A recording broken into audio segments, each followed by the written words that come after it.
Hello everyone. तर कसे आहात सगळे? दीपास टेस्टी डिलाईटमध्ये तुम्हा सर्वांचं खूप खूप स्वागत आहे.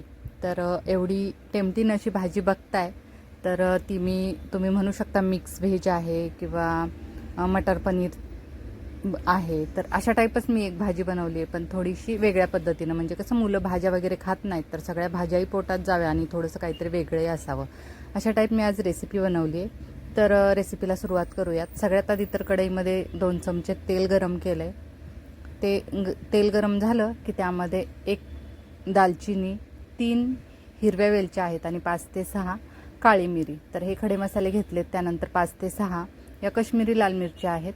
तर या काही फार तिखट नसतात, पण कलरला खूप छान असतात. त्यानंतर हे अगदी मोठ्या साईजचे 2 टोमॅटो आहेत. तर ते मोठे मोठे कट करून घेतलेत, कारण आपल्याला ह्याचं एक वाटणच बनवायचे. तर ते आपण सगळं भाजून घेणार आहोत. त्यानंतर थोडंसं आलं आणि एक 10 ते 12 लसणाच्या पाकळ्या. त्यानंतर 5 ते 6 काजू घेतलेले आहेत. तर आता हे सगळं आपल्याला अगदी म्हणजे सॉफ्ट होईपर्यंत परतवून शिजवून घ्यायचं आहे. तर त्यामध्येच आपल्याला थोडीशी हळद आणि मिरची पावडर घालायची आहे. तर ही हळद मी छोटा 1 चमचा घातला आहे आणि मिरची पावडर मी अर्धा चमचा घातलेला आहे. त्यानंतर चवीनुसार मीठ. तर हे आपल्या मसाल्यासाठीचं मीठ आहे. आपण जेव्हा भाजी करू तर भाजीसाठी परत थोडंसं आपण मीठ घालणार आहोत. तर आता बघू शकता टोमॅटो वगैरे पूर्ण शिजून अगदी सॉफ्ट झालेले आहेत. तर आता मी तो मसाला मिक्सरच्या भांड्यामध्ये काढून आपल्याला त्याचं अगदी बारीक असं वाटण करायचं आहे. तर त्यामध्ये थोडं पाणी घालायचे. तर कढईला हे जे मसाला लागलेला आहे तर धुवून मी तेच पाणी घालणार आहे. तर साधारणतः मी अर्धा ग्लास पाणी घातलेलं आहे आणि आता ह्याची अगदी बारीक आपल्याला पेस्ट बनवायची आहे. तर बघू शकता त्याची छान अशी हे वाटण तयार झालेलं आहे. तर परत मी तीच कढई गरम करत ठेवली. त्यामध्ये घातलंय तेल. तर आता बाकी चांगले 3 चमचे तेल घातलेलं आहे आणि या भाज्या आहेत तर गाजर, सिमला मिरची, फरसबी आणि कांदा. तर अगदी जेवढं होईल ना तेवढं अगदी बारीक चिरून घ्यायचं आहे. तर मी हे 2 मीडियम साईजचे कांदे आहेत. तर ते कांदे अगदी बारीक चिरलेले आहेत. तर आता तो अगदी थोडासा गोल्डन कलर येईपर्यंत, सॉफ्ट होईपर्यंत आपल्याला कांदा चांगला तेलावर परतवून घ्यायचा आहे. तर आता कांदा थोडासा सॉफ्ट झाला की नंतर त्यामध्ये गाजर, त्यानंतर ही सिमला मिरची. तर मी 2 मीडियम साईजचे गाजर आणि 3 सिमला मिरची, त्यानंतर एक अर्धा पाव असेल फरसबी. तर ते तिन्ही भाज्या अगदी बारीक चिरून घेतलेत. आणि त्यानंतर हे 1 वाटी वाटाणा आहे. तर हा फ्रोझनवाला वाटाणा आहे. तर तो अगदी ओबडधोबड असा मी मिक्सरला ग्राइंड करून घेतलेला आहे. तर आता ह्या सगळ्या भाज्या घालायच्या. तुम्ही ह्यामध्ये अजून तुमच्या आवडीच्या म्हणजे फ्लावर वगैरे घालू शकता.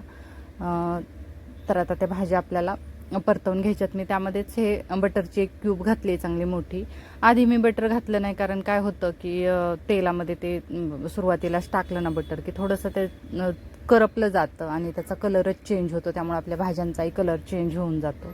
म्हणून मी तेलावरच ह्या आधी भाज्या थोड्याशा परतलेत आणि त्यानंतर बटर घातलेलं आहे. तर आता बटर चांगलं मेल्ट झाले आणि भाज्याही आपल्या तेलावर छान फ्राय करून झालेत. तर त्यानंतर घालते मी हे धनाजिरा पावडर. तर छोटा चमचा आहे म्हणून मी 2 चमचे घातले. तर साधारणतः 1 चमचाच ही धनाजिरा पावडर आहे. त्यानंतर 1 चमचा कश्मीरी लाल मिरची पावडर आहे आणि गरम मसाला पावडर घातली 1 चमचा आणि त्यानंतर हे चवीनुसार मीठ.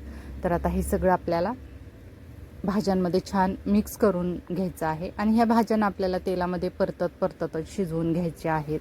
आणि त्या चांगल्या परतल्या गेल्या, मसालेही छान त्यामध्ये मिक्स झाले की नंतर आपण हे जे टोमॅटोचं वाटण वाटलेलं होतं तर ते आपण या मसाल्यांवर घालून घेणार आहोत. आता टोमॅटो वगैरे कसं चांगले शिजलेले आहेत त्यामुळे आपण ते नंतर घातलं तरी चालेल.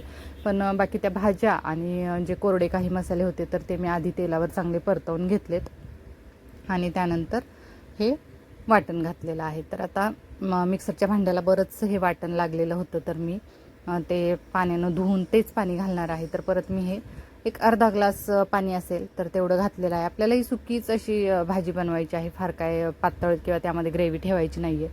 त्यामुळे जास्त काय आपण पाण्याचा वापर करणार नाही आहोत. आणि भाज्याही सगळ्या अगदी बारीक चिरलेल्या होत्या, त्यामुळे त्या शिजायलाही काही फार वेळ लागत नाही.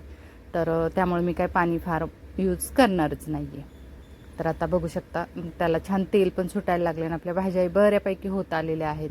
तर आता अगदी ते होत आल्यानंतर हे 100 ग्रॅम पनीर आहे. तर ते मी किसून घातलं आहे. तर जाडसर असं किसलेलं आहे, काय फार अगदी बारीक मी ते किसलेलं नाही आहे. आणि ते पनीर आपल्याला या ग्रेव्हीमध्ये घालून घ्यायचं आहे. तर या पनीरच आपल्या भाजीचं खरा हिरो आहे.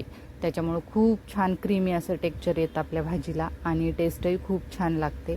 त्यानंतर माझी सगळ्यात फेवरेट की कसुरी मेथी, तर मी ती चांगला मोठा 1 चमचा कसुरी मेथी क्रश करून हातावरच ती घातलेली आहे आणि ते सगळं छान असं मिक्स करून घ्यायचे. आणि मग त्यानंतर आपल्याला थोडंसं त्यामध्ये फ्रेश क्रीम घालायची आहे. तर आज नेमकं घरी मी दुधाची काय साय काढून ठेवायलाच विसरले, नाही तर मी फ्रेश क्रीम शक्यतो विकत आणत नाही, घरचीच क्रीम वापरत असते.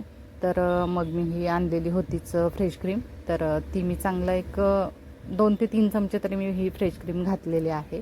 आणि ही आपल्याला अगदी लास्टला घालायची आहे की 1-5 मिनटं फक्त आपण भाजी शिजवून ठेवणार असो अशा टाईमला, तर त्यानं खूप छान भाजीची टेस्ट येते. तर आता आपली ही भाजी पूर्णपणे शिजून रेडी झालेली आहे, त्याला कलरही छान आला आहे. तर मी आता ते सर्व करते.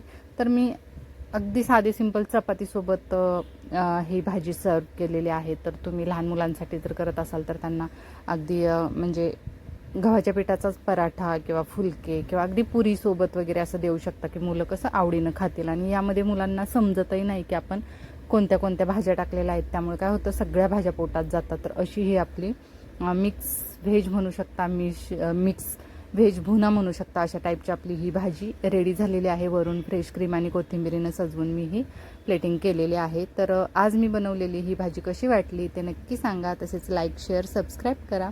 थँक्यू.